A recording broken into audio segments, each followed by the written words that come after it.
So Henrique is from Sao Paulo, Brazil. He obtained his bachelor degree in biology, and then he later studied a PhD in immunology in the University of Sao Paulo. During his PhD, he focused on understanding how CD4 T cells respond to blood stage malaria.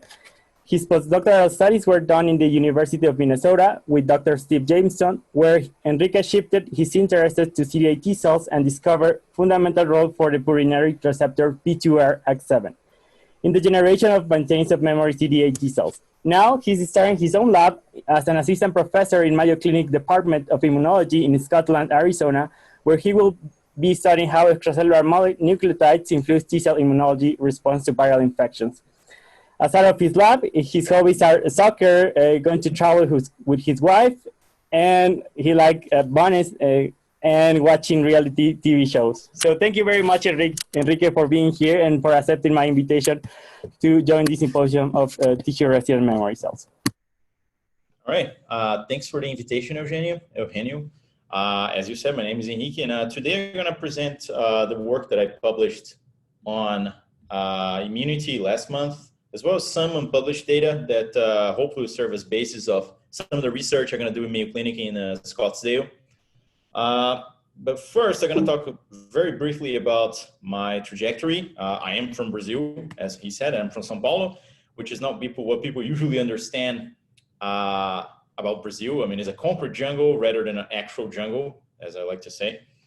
After finishing my PhD in Brazil, I went to Minnesota, to the University of Minnesota, in which I did my postdoc with Tim Jameson. And in the meanwhile, I met my wife and my 2 pet rabbits. And last week, we drove cross country, it's a very long drive to Scottsdale, Arizona, Phoenix, Scottsdale, in which in a couple of weeks, I'm going to start my job as an assistant professor at Mayo Clinic. So right now, I'm a kind of a limbo in which between jobs, let's put it this way.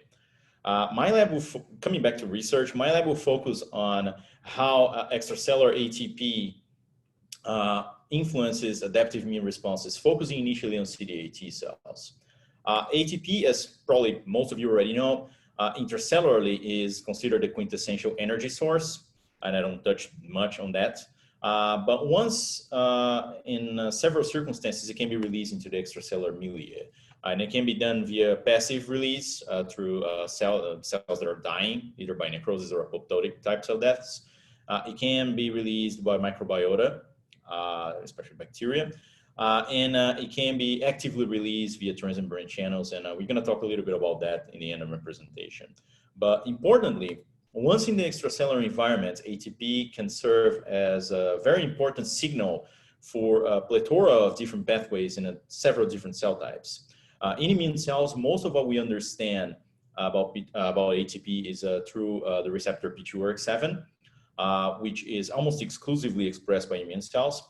And one of the most prominent works on P2RX7 was done by Vishwa Dixit, and several other works have been followed up since then, showing that P2RX7 signaling is important for the activation of the NLRP3 inflammasome. Hold on, let me just put the laser pointer. P2RX7 is also expressed by T cells. And in T cells, the consequences of P2RX7 signaling are diverse, depending mainly on the amount of ATP that's present on the extracellular environment, as well as the amount of P2RX7 that's expressed on the membrane. Under quote-unquote physiological conditions, in which you understand is low/intermediate levels of extracellular ATP, P2RX7 can have several positive consequences or pro-activation consequences on T cells, such as, for example, induction of mitochondrial metabolism. However, under extremely high extracellular ATP levels, as well as in mice in the presence of NAD, P2RX7 can form non-specific pores, which can ultimately induce T cell death. And most of what we knew before about P2RX7 and T cell populations is related to the formation of this non-specific pore and ultimately to induction of cell death, in which deficiency or blockade of this receptor is known to lead to increased survival of several different subsets of T cells, such as regulatory T cells, follicular helper T cells, and a very natural killer T cells. However, before my postdoc, not much was known about the role of P2RX7 on CD8 T cells, and this was the main focus of my research so far. Before I get into what P2RX7 does on CD8 T cells, I'm going to briefly talk about what happens on with antigen-specific CD8 T cells once they engage cognate antigen, which can happen, for example, during acute viral infection. Once in an acute response, naive CD8 T cells can clonally expand and form a large population of effector CD8 T cells, which can be roughly divided into short-lived effector cells, which will mostly induce terminal effector cells, and a population of memory precursor cells. Sorry, did someone say something? Memory precursor effector cells. This population of memory precursor cells would induce the generation of different subsets of memory CD8 T cells, which can be roughly divided in 4 effector memory CD8 T cells, which circulate between non-lymphoid tissues and lymphoid tissues and are shorter lived than other 2 populations, such as resident memory CD8 T cells and central memory CD8 T cells. We're going to talk mostly today about the resident memory CD8 T cell pool, which, as the name said, do not recirculate and stay long-term in non-lymphoid tissues. And then what I found in the first few years of my postdoc is that the initial expansion of effector CD8 T cells did not rely on P2RX7, as we can see here. But in spleen and lymph nodes at a memory time point, there's a diminished number of P2RX7 deficient CD8 T cells. So the establishment of circulating memory CD8 T cells, as well as the long-term maintenance of this population, relies on P2RX7. And this is mostly due to a defect in the generation of central memory CD8 T cells, which exclusively circulates through lymphoid organs and the blood. I obtained similar results with several different models of viral infection, as well as other models of P2RX7 ablation. I'm not going to enter in much detail on that, but to summarize these findings, as I mentioned before, there's no role for P2RX7 in initial expansion of effector cells, but P2RX7 seems to be important for the maintenance of mitochondrial homeostasis and function, especially of central memory CD8 T cells, which is correlated with the ability of P2RX7 to induce AMPK activation and concomitant mTOR inhibition. And as a consequence of that, deficiency of P2RX7 leads to progressive decay in memory CD8 T cells in the circulation, as well as diminished recall responses and protective immunity to systemic viral challenge.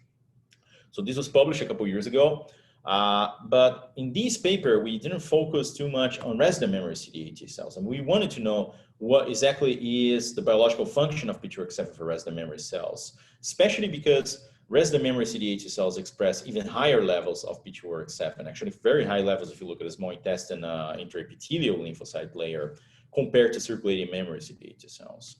And that's what we sought to test in this paper that we recently published. In most of our experiments, we used a system of co-adoptive transfer of LCMV-specific CD8 T cells followed by LCMV Armstrong infection. So we transfer equal numbers of congenitally distinct P14 CD8 T cells, which are CD8 T cells with a TCR transgenic for the GP33 epitope of the LCMV virus that are wild type or P2RX7 deficient. And we infected the recipient mice with LCMV Armstrong, which induces an acute viral infection. And over time after infection, we tracked the number and phenotype of tissue resident memory cells in different organs. In all harvests, we use anti-ARC2.2 nanobody injection prior to harvests, and that's important to prevent cell death of wild-type CD8 T cells upon harvest and enzymatic digestion. We can talk more about that later if you have any questions about that. I'm not going to enter much detail right now. But importantly, what we found is similar to circulating memory CD8 T cells, the establishment of long-lived resident memory CD8 T cells seem to rely on P2RX7. So there's no defect in the initial numbers of P14 cells in the small intestine IL in P2RX7 deficient CD8 T cells. But if you look at 8 weeks after infection, there's significantly less P2RX7 deficient CD8 T cells, P14 cells in the small intestine IL. This is also true for several other non-lymphoid tissues, such as the female reproductive tract, the kidney, as well as the salivary gland. And is also true for skin tissue resident memory cells using VSV-OVA infection model, paired with OT1 co-adoptive transfer, as well as other P2RX7 ablation systems, such as a T-cell specific T-cell ablation system, as well as a CRISPR-Cas9 mediated knockout. But more interestingly, or more important, or beyond numerical defect in tissue resident memory cells in the absence of P2RX7, P2RX7 deficiencies seem to compromise also the expression level of certain markers that are usually associated with tissue resident memory, such as CD69 and CD103. So as an example, if you look at the small intestine IEL at 8 weeks after LCMV infection, expression level of CD103 and CD69 seem to be diminished, not completely abrogated, but diminished in P2RX7 knockout P14 cells. And if you roughly divide it, if you arbitrarily divide our TRM population between highly expressors of CD103 and intermediate expressors of CD103, you see that there is a significant defect in all subpopulations, but this defect is more pronounced on a population of cells that express high levels of CD103. To some extent, this is also true in other non-lymphoid tissues, such as the salivary gland, in which usually a proportion of cells express both CD69 and CD103, and this proportion is significantly lower in P2RX7 deficient P14 cells. So pairing up with that, if you go back in time and look at 5 days after infection, in P14 cells that are initially seeding non-lymphoid tissues, in this case, the small intestine IEL, the co-expression of CD69 and CD103, which occurs in the small intestine IEL in only a proportion of cells, positively correlates with upregulation of P2RX7. So this suggests that the upregulation of these markers that are usually associated with epithelial tissue resident memory populations pair up with progressive upregulation of P2RX7. And if you compare numerically the numbers of wild type and P2RX7 deficient P14 cells in the same co-adoptive transfer system, while the total numbers are not changed in the absence of P2RX7, the numbers of CD69 and CD103 double positive population is severely diminished in P2RX7 deficient CD8 T cells. So this suggests altogether that P2RX7 is not only required for numerically the establishment of the tissue resident memory cells, but also for the quality of the tissue resident memory cells that form in non-lymphoid tissues. So because, especially for epithelial tissues, the typical SI-IEL TRM phenotype is associated with optimal expression of these markers, we asked ourselves whether these P2RX7 deficient knockout CD8 cells that we're seeing in non-lymphoid tissues are actually resident memory cells or not. Because in harvest, it is possible that we are just picking up a snapshot of effector memory cells, for example, that are circulating into non-lymphoid tissues. So to test that, we perform parabiosis studies in which we pair up mice that were infected with LCMV arms or a memory time point with co-adoptive transfer wild type and P2RX7 knockout P14 cells, and infection matched mice without any transfer, and joined these mice with parabiosis surgery. And the idea here is that cells that are not residing in non-lymphoid tissues would be able to recirculate through these mice circulation to the parabiomed non-transferred mice. And to cut the long story short, we didn't see any differences in the percentage of resident P14 cells among the wild type population and among the P2RX7 knockout population. So these P2RX7 knockout P14 cells, although they are diminished in numbers on the non-lymphoid tissues, they are bona fide resident memory cells. However, they are not perfect resident memory cells.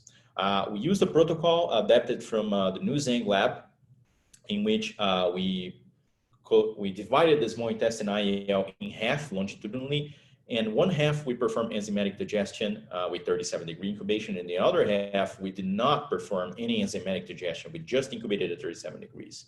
And we know that without enzymatic digestion, we preferentially capture cells that are loosely attached to the IEL compartment. And among this quote-unquote loose as small intestine IEL compartment, we see a preferential enrichment of P2RX7 deficient CD8 T cells, which all these results suggest to us is that P14 P2RX7 deficient cells, they are tissue resident, but they are loosely attached to the small intestine epithelium. So they're not optimal tissue resident memory cells. Putting that together with the poor expression of CD69 and CD103, we wanted to know how does P2RX7 control the generation, the optimal upregulation of these molecules on tissue resident memory cells. And we know from the studies from Tom Gebhardt, Laura McKay, Scott Miller, and many others that the TGF-beta signaling pathway is very important for the establishment of CD103 expression, optimal CD103 expression of tissue-resident memory CD8 T cells. So the next thing that we sought to look is whether P2RX7 deficient CD8 T cells there are in non-lymphoid tissues express regular levels of TGF-beta receptor. And indeed they don't. If you look at 4 weeks after infection, P2RX7 knockout CD8 cells that are in the small intestine express lower levels, not completely negative levels compared to naive CD8 T cells, but lower levels of P2RX7 of TGF-beta receptor 2 compared to Y-type cells. And this is true for both the small intestine IEL as well as the small intestine lamina propria. And more importantly, and perhaps even more interestingly, if we go again back in time and look at splenic early effector CD8 T cells at 4.5 days after infection with LCMV Armstrong, at a time point just before their initial seeding in non-lymphoid tissues, there is already a defect, both at gene expression level as well as a protein level of the expression of TGF-beta receptor 2, CD103, as well as many other molecules related to the TGF-beta signaling pathway. So this leads us to question, is P2RX7 important for these early effector CD8 T cells to be able to respond to TGF-beta? Because this will be very important, both in the circumstance they are in the circulation prior to their move to non-lymphoid tissues, but also upon their initial seeding in non-lymphoid tissues. To test that, we used the protocol that the Mesbus lab established years ago, in which we collect splenocytes at 4.5 days after infection and incubate these T cells in the presence of TGF-beta. And the two typical readouts, which is phosphorylation of the proximal targets MED2 and 3, as well as upregulation of CD103, are both partially but significantly diminished in the absence of P2RX7. And more importantly, if you incubate these cells in the presence of a P2RX7 agonist, you can enhance or further enhance the ability of these Y-type CD8 T cells, but not P2RX7 knockout CD8 T cells, to respond to TGF-beta in vitro. And if you add an antagonist of P2RX7, you can diminish or partially abrogate the ability of the CD8 T cells to respond to TGF-beta. And these pair up very well if we look ex vivo with the pattern of re-expression of TGF-beta receptor 2 in effector CD8 T cells, in which the re-expression occurs optimally in Y-type cells and there's severely but not completely abrogated in P2RX7 deficient CD8 T cells. And more interestingly, or also interestingly, this is preceded by upregulation of P2RX7 on Y-type effector CD8 T cells. So altogether, these results show that the signaling pathway through P2RX7 is important to enhance the ability of effector CD8 T cells to respond to TGF-beta at a time point just prior to seeding of non-lymphoid tissues. So the next logical question that we asked was, can we rescue the ability of P2RX7 knockout CD8 T cells to respond to TGF-beta by overexpressing the TGF-beta receptor 2? So we acquired the TGF-beta receptor 2 retroviral vector from Wanjun Chen, and the vector works as we force the expression of TGF-beta receptor 2 in P14 cells that are Y-type and P2RX7 knockout.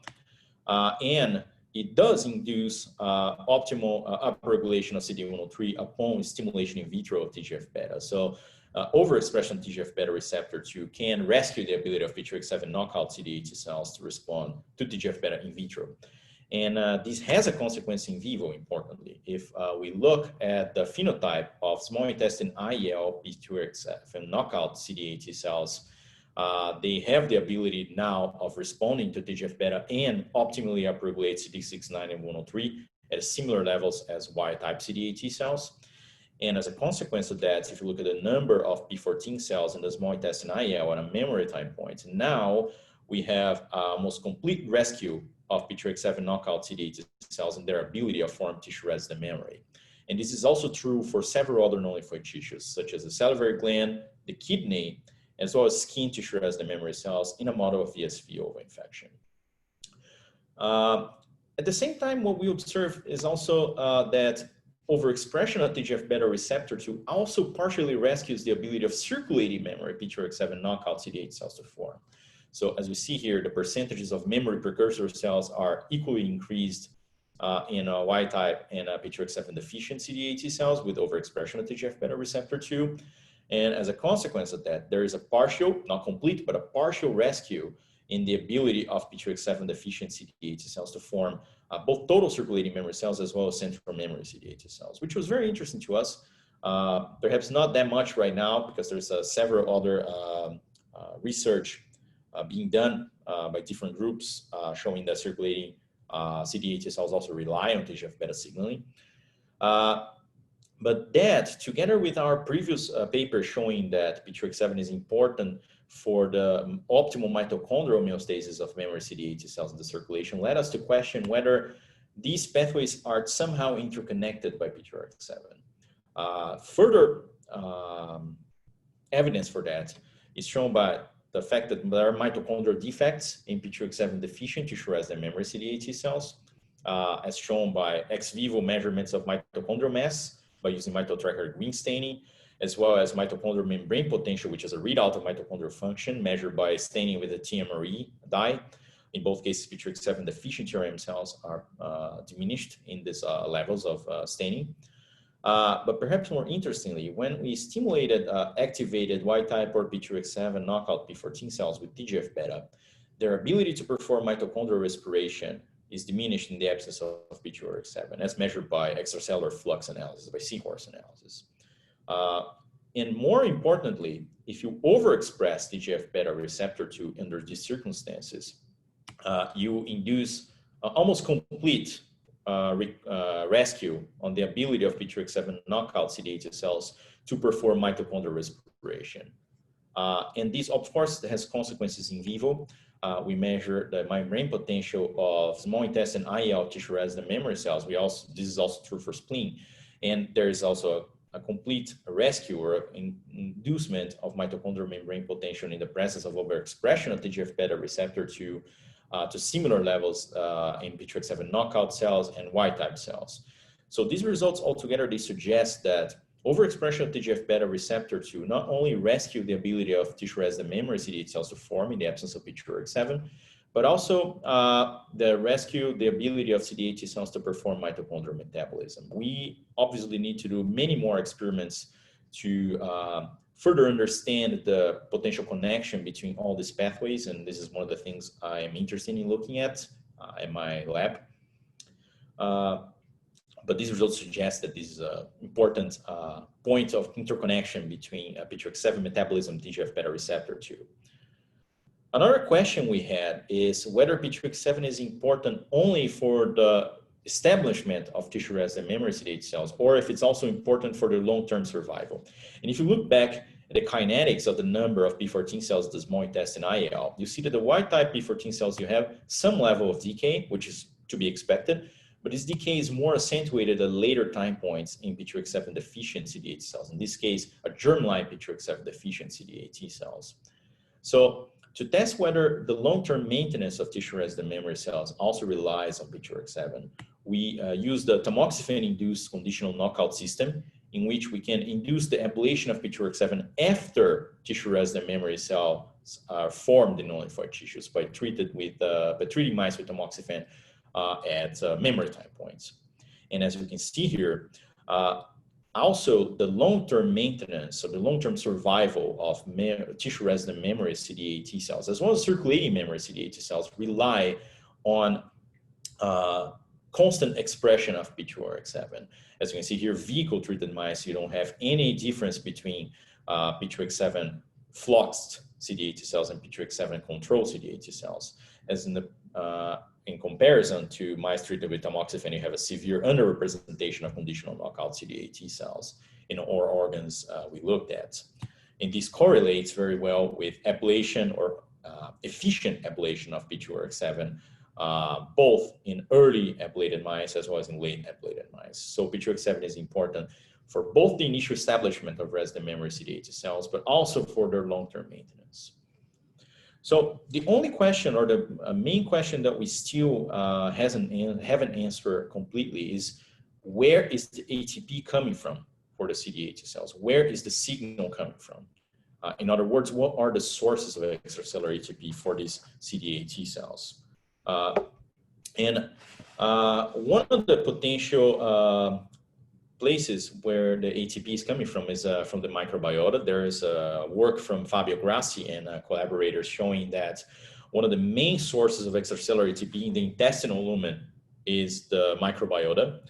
And to test whether microbiota-derived ATP plays a role or not in especially the small intestine IEL TRM establishment, we use the same model of co-adoptive transfer and LCMV infection we used before, but in this case, we treated recipient mice with a cocktail and antibiotics, and this cocktail is efficient and significantly diminished the number of bacteria present in the small intestine, and efficiently diminishes the amount of small intestinal lumen extracellular ATP levels.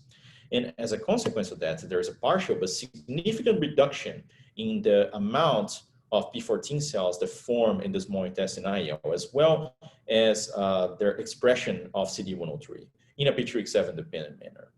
However, this is only a partial reduction of the number of tissue-resident memory CD8 T cells, and the microbiota depletion, which is systemic, does not affect the establishment of tissue-resident memory CD8 T cells in any other organs, nor in circulating memory CD8 T cells. So there gotta be other sources of extracellular ATP that are being important for the P2RX7 induced role in memory CD8 T cell generation. Of course, ATP coming from dead or dying cells is likely to play a role. But one thing that caught our attention is the presence of transmembrane channels in the membrane of CD8 T cells. And one particular transmembrane channel that can pump ATP out of the cell is called Pannexin-1, has been implied by Wolfgang Junger in human CD4 T cells to be important for the P2X mediated activation of T cells. So we decided to look at whether Pannexin-1, which is expressed in CD8 T cells, could be important or not for the establishment of memory CD8 T cells. And we don't have many results on that. We have some preliminary data on that I would like to show right now. But to go back, it is important to note that Pannexin-1 apparently is important for the ATP release in memory-like CD8 T cells in vitro. As you can see here, if you block Pannexin-1 in vitro in CD8 T cells, you lead to a diminishing in the concentration of extracellular ATP present in this extracellular milieu, which correlates inversely with the levels of intracellular ATP present in these CD8 T cells, which is higher in a counterintuitive way in P2RX7 knockout CD8 T cells. And the intracellular ATP levels can be increased in Y-type CD8 T cells in the presence of Pannexin-1 inhibitor. So altogether, this suggests that Pannexin-1 is present on the membrane of CD8 T cells and is somehow, at least in vitro, mediating the release of extracellular ATP. Whether this Pannexin-1 molecule is important or not for memory CD8 T cells, this needs to be tested in vivo. And we did some preliminary experiments on that. The first one being a pharmacological inhibitor of Pannexin-1 using either Tampenex, which is a specific inhibitor, or trovafloxacin, which is an antibiotic that acts on Pannexin-1. And in both cases, inhibition of Pannexin-1 during the acute phase of infection induces a diminution or a diminished number of P14 central memory CD8 T cells and small intestine tissue resident memory cells, mostly in a P2RX7 dependent way. Obviously, I need to do more experiments on that. And there seems to be some effect of Pannexin-1 blockade on P2RX7 deficient tissue resident memory cells. However, this is not a perfect model, as Pannexin-1 is ubiquitously expressed by immune cells. So it is expressed by several different types of antigen-presenting cells, innate lymphocytes, as well as P14 cells. This is all data from ImGen on RNA expression. So a better way to test whether T-cell intrinsic Pannexin-1 is important for memory CD8 T cell establishment is to knock out Pannexin-1 on the CD8 T cells themselves. The first way we decided to test that is by using CRISPR-Cas9, in which we either use single guide control, which is scramble. We also use CD19, which is a non-related molecule in some other experiments, or in congenitally distinct P14 cells, a single guide that target Pannexin-1. And as you can see, ablation of Pannexin-1 in P14 cells leads to a severe diminution on the number of central memory CD8 T cells. as well as diminished numbers of total CD8 T cells in the memory time points, both in the spleen and in the small intestine IL. Whether there's a role for Pannexin-1 on independent of P2RX7, this still needs to be defined. There seems to be some additional effect of double knockout of single guide of Pannexin-1 and P2RX7 knockout CD8 T cells, but we still need to do more experiments to further unveil what are the pathways by which Pannexin-1 acts on CD8 T cells. Finally, we also want to know when is CD8 intrinsic Pannexin-1 required for memory CD8 T cells. And for that, we are doing experiments using a tamoxifen-induced ablation of Pannexin-1, similar to what we did for P2RX7. And what we're seeing so far is that for circulating memory CD8 T cells, both the initial establishment, shown by this line, and the late long-term maintenance of CD8 T cells in the circulation rely on CD8 T cell intrinsic Pannexin-1. This is in the blood, and this is also true in the spleen. However, in the small intestine IL, there is only a partial importance for CD8 T cell intrinsic Pannexin-1 for the long-term maintenance of tissue resident memory CD8 T cells. So this pairs up quite well, in my view, to the partial role for microbiota-derived ATP in the inducement of tissue resident memory CD8 T cells. But again, more experiments need to be done, especially looking at other non-lymphoid tissues in which microbiota-derived ATP is not important. So to summarize the findings of this story, upon an acute viral infection, P2RX7 engages with extracellular ATP, which may be coming from themselves via Pannexin-1 or via activate or dying cells that are extrinsic. And P2RX7 induces calcium and calcineurin mediated upregulation of genes of the TGF-beta receptor signaling pathway, which are important to respond to TGF-beta. Now, we believe, based on other data, that TGF-beta is acting on TGF-beta receptor 2 already in early effector cells prior to their seeding on non-lymphoid tissues. But once in non-lymphoid tissues, this optimal re-expression of TGF-beta signaling pathway molecules is going to be important subsequently to sense more TGF-beta in non-lymphoid tissues, downregulate KLF2, which is something that we also show, and this is going to be important for the establishment of this expression of CD69 and CD103, and subsequently TRM generation and long-term survival, especially in epithelial tissues. And with that, I would like to thank a lot of people, especially the Jamequist Lab, Steve Jameson, for all the mentorship in the past few years, all the people that collaborated in this current work and in previous works, such as Alex Korotz and others. Collaborators from this work, New Zhang from UTexas and San Antonio, Wanjun Chen and the NIH, as well as financial support, both from the NIH and from the Cancer Research Institute. And again, as I mentioned, I'm starting my lab at Mayo Clinic. I have one open position for postdoc, one for research tech. If you want to contact me in any of those emails. And with that, I'll be happy to take any questions. And I'll stop share.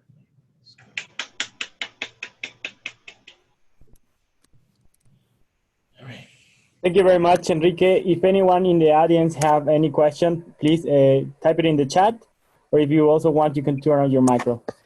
So I have a couple of questions. Enrique, first of all, thank you very much for being here and accepting our invitation. So I got a couple of questions regarding the signaling of ATP, as CD39 and CD783 are actually molecules that are antagonize purinergic function because they actually degrade extracellular ATP. So I was wondering if you have ever looked at the expression of these molecules, or maybe these signals will be negatively regulating the generation of tissue resident memory cells. And my second question would be associated with the last publication of Raisa Fonseca, where she showed that actually tissue resident memory cells somehow recirculate the tissue. So I was thinking if what requirement for this recirculation is like downregulating this purinergic signaling. Okay, so those are two great questions. First question about CD39 and CD73 is that we have looked at expression of that, and actually many other groups are looking at CD39, especially CD39. But curiously, CD39 is one of the molecules that are typically found at high levels of tissue resident memory CD8 T cells. So I'm not sure if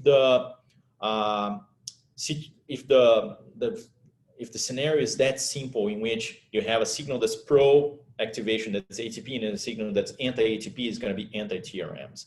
Actually, if you think about ATP signaling, and this is my personal view, ATP signaling on T cells, as I mentioned before, it depends on the amount of signaling. It's going to be a positive signal or a negative signal. So if you have, for example, too much ATP signaling on T cells, and this is true for in vitro situations, you actually induce T cell death. So one of the things I believe is that, and again, we haven't tested whether CD39 is important or not. I believe some folks at the Mesopus lab and also PhD student at Steve's lab might be looking at that right now.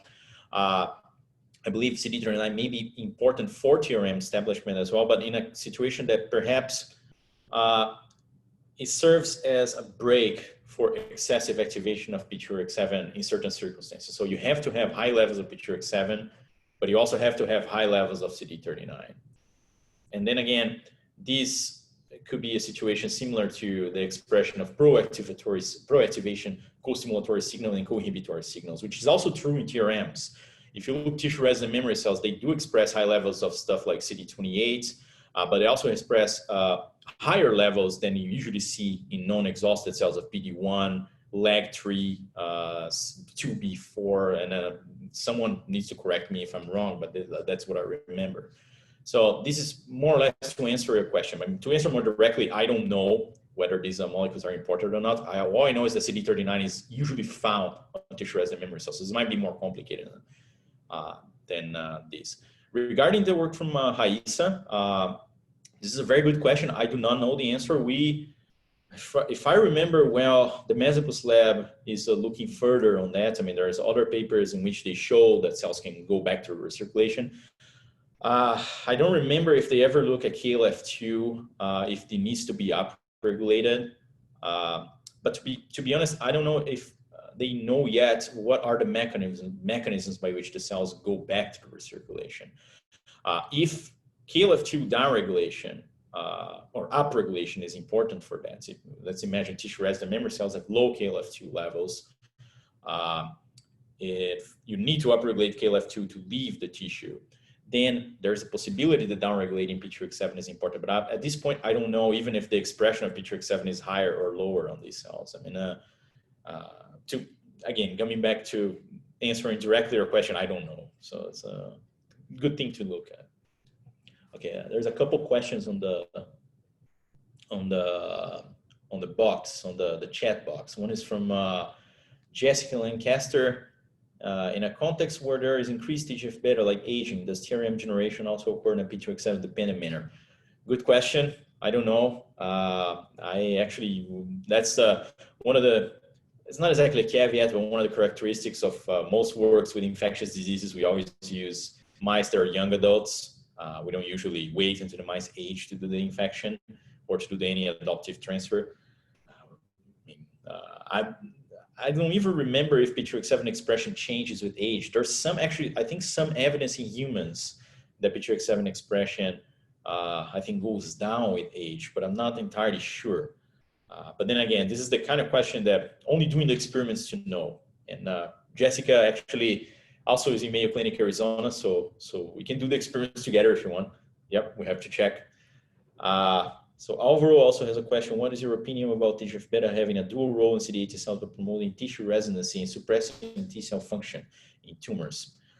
This is a very good question. And actually about TGF-beta suppressing T cell function in tumors, this is a notion that it's about to be challenged to some extent, because one thing is the amount of TGF-beta that you have in tumors, which is excessive and might induce, for example, Treg function and a concomitant suppression of T cell function. But there is if I'm not mistaken, some presentation from Rafi Ahmed and work from Rafi Ahmed in collaboration with Nuzang that's showing that T cells needs to engage TGF-beta receptor signaling to actually have better ability to control tumors or a better ability to respond to exhaustion signals. And I'm pretty sure I saw that in the Keystone in Banff. I mean, I think they submitted this paper. I'm not sure on which position in this paper right now, but my opinion is that we need to check with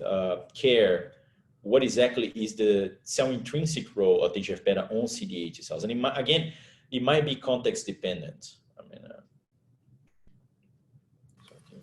So we have another question from Jerry Lin. He says, okay. Do CD8 T cells have other receptor for ATP? Is ATP the only ligand for P2RX7?